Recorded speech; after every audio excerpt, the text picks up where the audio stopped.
नमस्कार मित्रों, मैं आलोक तिवारी आप सभी का स्वागत करता हूं आपके अपने channel legal and logical vision पर, जहां हम देश के कानूनी मामलों, न्यायालयों के निर्णयों और वैचारिक मुद्दों की चर्चा करते हैं और एक आम नागरिक की दृष्टि से उनके निहितार्थ समझने का प्रयास भी करते हैं।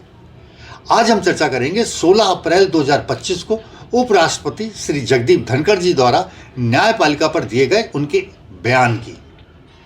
उन्होंने अपनी आलोचनात्मक टिप्पणियां उपराष्ट्रपति निवास में आयोजित राज्यसभा इंटर्नशिप कार्यक्रम के छठे समापन समारोह के दौरान दी। उपराष्ट्रपति जगदीप धनखड़ ने समारोह में अपने संबोधन में न्यायपालिका की भूमिका पर गंभीर प्रश्न उठाए हैं। उन्होंने सुप्रीम कोर्ट द्वारा राष्ट्रपति को विधेयकों पर निर्णय लेने के लिए 3 महीने की समय सीमा निर्धारित करने के निर्णय की आलोचना की है और इसे संविधान के अनुच्छेद 143 के तहत राष्ट्रपति की सलाह लेने की प्रक्रिया की अनदेखी भी बताया है। धनखड़ ने कहा कि न्यायपालिका को विधायिका और कार्यपालिका के कार्यों में हस्तक्षेप नहीं करना चाहिए, क्योंकि इससे संविधान में निर्धारित शक्तियों का संतुलन बिगड़ता है। उन्होंने न्यायाधीशों की संपत्ति घोषणाओं की पारदर्शिता पर भी सवाल उठाए हैं, यह इंगित करते हुए कि जहां चुनावी उम्मीदवारों को अपनी संपत्ति घोषित करनी होती है, वहीं न्यायाधीशों के लिए ऐसी कोई बाध्यता नहीं होती, जबकि चुनावी उम्मीदवार नागरिकों के बीच में सीधे सीधे जाते हैं और वो जवाबदेह होते हैं।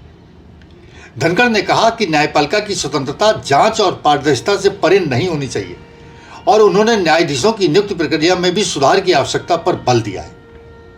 उन्होंने वहां उपस्थित युवाओं से कहा कि आप ही देश का भविष्य हैं, आप ही इसके वास्तविक हितधारक स्टेक होल्डर्स हैं। मैं केवल यहां बैठे आप लोगों से नहीं, बल्कि पूरे देश के युवाओं से बात कर रहा हूं। आईआईटी के विद्यार्थियों से, आईआईएम के विद्यार्थियों से, देश के प्रतिष्ठित संस्थानों के विद्यार्थियों से, कॉलेजों के विद्यार्थियों से, विश्वविद्यालयों के विद्यार्थियों से और स्कूलों में पढ़ने वाले देश के हर विद्यार्थी से मैं अपनी बात कह रहा हूं। दर्शकों, इसी बात से आप अंदाजा लगा लीजिए कि वे देश की युवा पीढ़ी के साथ कितनी महत्वपूर्ण चर्चा करना चाहते हैं। अतः मेरा ये वीडियो देश के सभी नागरिकों, विशेष रूप से युवा पीढ़ी के लिए तो बहुत महत्वपूर्ण है और मैं अनुरोध करूंगा कि वीडियो को आप अंत तक अवश्य देखें। सभा को संबोधित करते हुए धनखड़ जी ने दिल्ली हाईकोर्ट के जज के घर पर करोड़ों रुपए के नोटों के जलने की घटना पर तीखी टिप्पणी करते हुए कहा कि यह घटना 14 और 15 मार्च की रात को नई दिल्ली में एक न्यायाधीश के निवास पर हुई थी। 7 दिनों तक किसी को भी इसके बारे में कुछ पता ही नहीं चल पाया। हम सब लोगों को स्वयं से ये सवाल पूछना चाहिए कि क्या ये देरी उचित थी? क्या इसे नज़रअंदाज किया जा सकता है? क्या ये देरी कुछ मौलिक सवाल नहीं खड़े करती?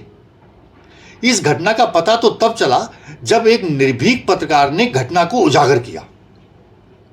धनखड़ जी ने कहा कि अभी तक मेरे संज्ञान में कोई जांच नहीं हो रही है, क्योंकि कानून के तहत आपराधिक जांच तभी शुरू होती है जब देश के कानून के अनुसार एक एफआईआर प्रथम सूचना रिपोर्ट दर्ज कर ली जाती है और अभी तक ऐसी कोई भी एफआईआर दर्ज नहीं की गई है, ना हुई है। उन्होंने आगे कहा कि हमारे देश के कानून के अनुसार देश में घटित हर संज्ञेय अपराध, कॉग्निजेबल ऑफेंस को पुलिस के पास रिपोर्ट करना अनिवार्य है। यदि कोई ऐसा अपराध रिपोर्ट नहीं किया जाता है तो यह भी अपने आप में एक अपराध है। बहुत गंभीर बात कह रहे हैं धनखड़ जी। इस देश में किसी भी व्यक्ति, किसी भी संवैधानिक पदाधिकारी के खिलाफ एफआईआर प्रथम सूचना रिपोर्ट दर्ज की जा सकती है। उन्होंने अपनी तरफ भी इशारा करते हुए कहा कि यहां तक कि आपके सामने बैठे किसी भी व्यक्ति के खिलाफ भी एफआईआर की जा सकती है। बस आपको कानून के शासन, रूल ऑफ लॉ को सक्रिय करना होता है। इसके लिए किसी अनुमति की आवश्यकता नहीं होती। लेकिन जब बात न्यायाधीशों की, जजेस की होती है तो उनके मामले में एफआईआर सीधे दर्ज नहीं की जा सकती। उसे न्यायपालिका के संबंधित व्यक्ति से अनुमोदन, अप्रूवल प्राप्त करना होता है। ये धनखड़ जी कह रहे हैं। लेकिन उन्होंने आश्चर्य प्रकट करते हुए कहा कि यह न्यायपालिका से अनुमोदन लेने वाली प्रक्रिया संविधान में कहीं भी वर्णित नहीं है, निर्दिष्ट नहीं है। भारत के संविधान ने केवल भारत के राष्ट्रपति और राज्यपालों को मुकदमे से सुरक्षा प्रदान की है। तो फिर यह कैसे हुआ कि कानून से बाहर एक श्रेणी को यह सुरक्षा प्राप्त हो गई?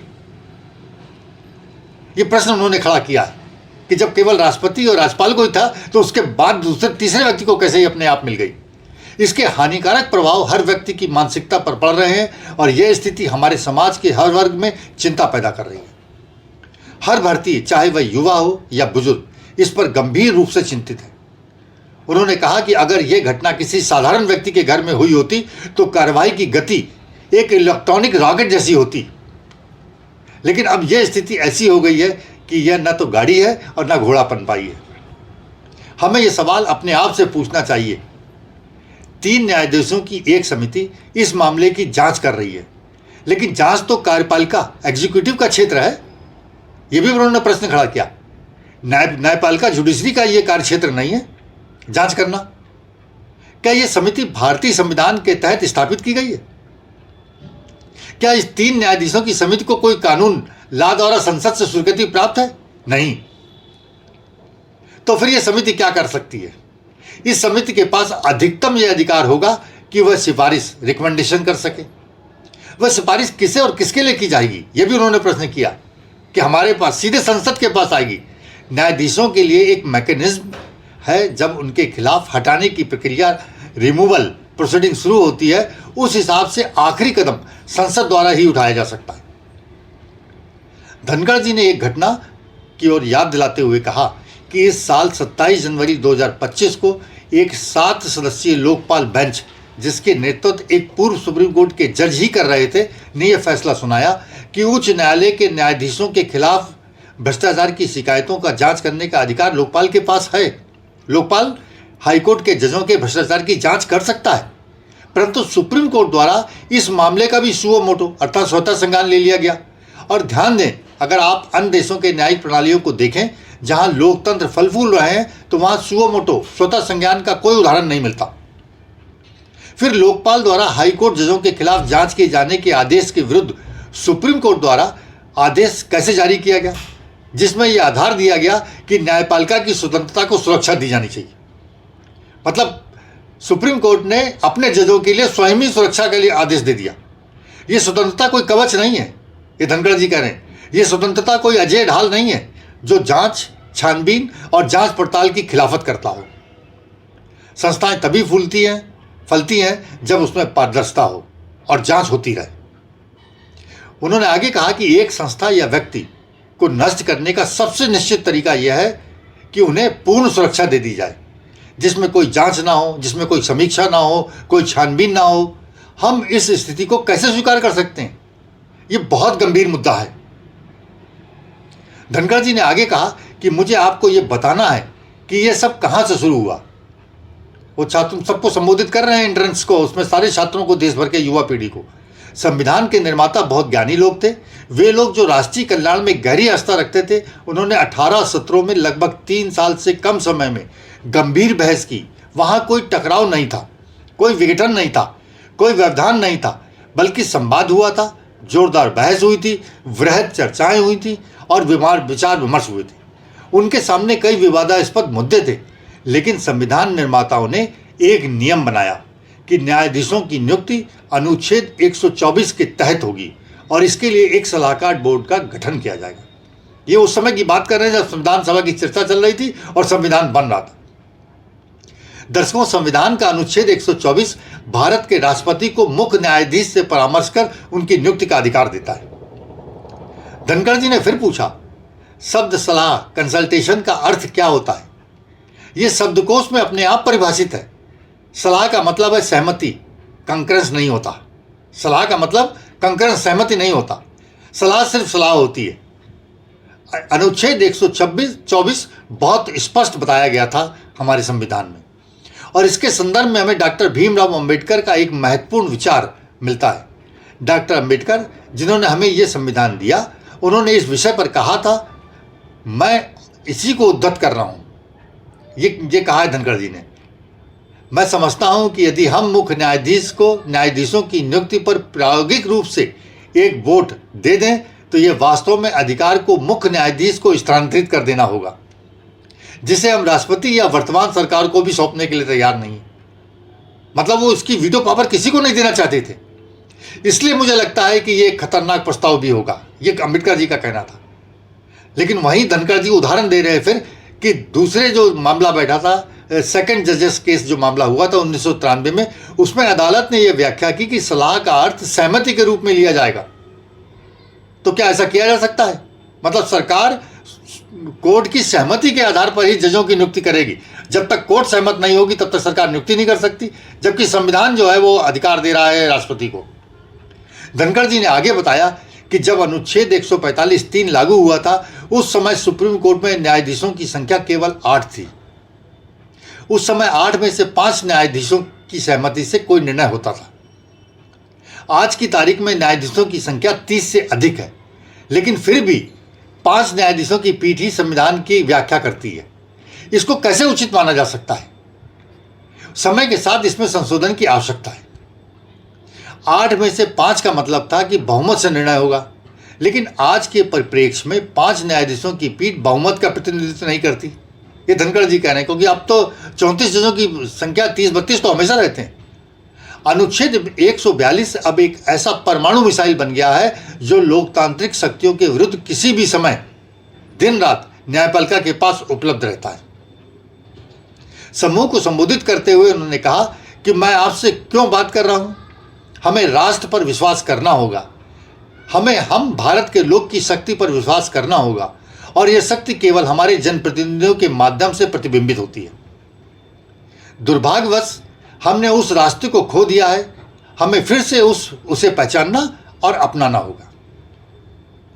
मित्रों, 16 अप्रैल को ही सुप्रीम कोर्ट ने एक और फैसला सुनाया है, वो भी मैं अपने दर्शकों से साझा करना चाहता हूं, जिसमें अनुच्छेद 32 के तहत दायर याचिका को खारिज कर दिया गया। मित्रों, भारतीय संविधान का अनुच्छेद 32 मूल अधिकारों के संरक्षण के लिए संवैधानिक उपचारों का अधिकार प्रदान करता है प्रत्येक नागरिक को। इसे संविधान की जीवंत आत्मा भी कहा जाता है, क्योंकि यह नागरिकों को अपने मूल अधिकारों के पाने के लिए, प्रवर्तन के लिए सीधे उच्चतम न्यायालय में जाने की अनुमति देता है। यह नागरिकों को अपने अधिकारों के उल्लंघन के लिए न्याय पाने का एक शक्तिशाली तंत्र प्रदान करता है और सरकार तथा अन्य अधिकारियों को जवाबदेह भी बनाता है। परंतु के बालू and others union of India के मामले में, जहां सेवानिवृत्त कर्मचारी सुप्रीम कोर्ट के एक पुराने निर्णय राजेश चंद्र सूद 2016 को चुनौती दे रहे थे, पर कोर्ट ने साफ साफ कह दिया कि हमारे पुराने फैसले को आप अनुच्छेद 32 में चुनौती नहीं दे सकते। पहले रिव्यू फाइल कीजिए, फिर क्यूरेटिव, सीधे रिट आपकी नहीं आ सकती हमारे पास। अब सवाल यहाँ पर खड़ा हो जाता है कि जब सुप्रीम कोर्ट खुद कह रही है कि मैं अपनी गलती नहीं सुनूंगा, मान लीजिए यदि कोई गलती कर दी है तो 32 तो अधिकार दे रहा है ना, तो फिर वही कोर्ट राष्ट्रपति और राज्यपाल को आदेश कैसे दे सकता है? एक तरफ आप अपनी गलती नहीं सुन रहे हैं और दूसरी तरफ राष्ट्रपति और राज्यपाल को भी आदेश दिए दे रहे हैं। क्या ये संवैधानिक दोहरा मापदंड नहीं है? डबल स्टैंडर्ड नहीं कहलाएगा? क्या ये न्यायिक तानाशाही की शुरुआत नहीं मानी जाएगी? जब न्यायपालिका खुद को असंशोधित और सर्वोच्च घोषित कर दे, जब वो कार्यपालिका और विधायिका के अधिकार क्षेत्र में हस्तक्षेप करना प्रारंभ कर दे और फिर अपने ही फैसलों की समीक्षा भी ना होने दे, तो क्या वह लोकतंत्र के तीनों स्तंभों में संतुलन बनाए रख पा रही है? यह प्रश्न भी खड़ा हो रहा है। या हम ऐसे दौर में पहुंच गए हैं कि जहां पर न्यायपालिका अब न्यायाधीश, पुलिस, राष्ट्रपति और संसद सभी बन बैठी है। जैसे अभी धनखड़ जी ने भी बताया कि इन्वेस्टिगेशन पुलिस को करना चाहिए, जांच एजेंसी को करना चाहिए, वो भी सुप्रीम कोर्ट कर रही है। उपराष्ट्रपति ने जो सवाल उठाए हैं वो सिर्फ एक संवैधानिक अधिकारी की चिंता नहीं है, वो एक जागृत नागरिक की चेतावनी है। जब हम इस देश में रूल ऑफ लॉ की बात करते हैं तो फिर रूल ऑफ जजेस नहीं हो सकता, रूल ऑफ जज नहीं चलेगा। जगदीप धनखड़ का यह प्रश्न, क्या हम भारत के लोगों को जवाबदेह हैं या नहीं, यह भी अपने आप में बहुत बड़ा प्रश्न है। क्या कानून सब पर बराबर लागू होगा या फिर संविधान की छाया में वर्ग विशेष पलते रहेंगे? चिंतन करने को मजबूर तो करता ही है धनखड़ जी का यह भाषण, और विशेष रूप से युवा पीढ़ी को तो इस पर चिंतन करना ही चाहिए। दर्शकों, आपकी इस विषय पर क्या विचार हैं, क्या राय है, कमेंट करके अवश्य बताएं। और यदि वीडियो अच्छा लगा हो तो लाइक करें, शेयर करें और चैनल को सब्सक्राइब भी करें। हम आपसे फिर मिलते हैं एक नए विषय और विमर्श के साथ। तब तक के लिए जय भारत, वंदे मातरम, धन्यवाद।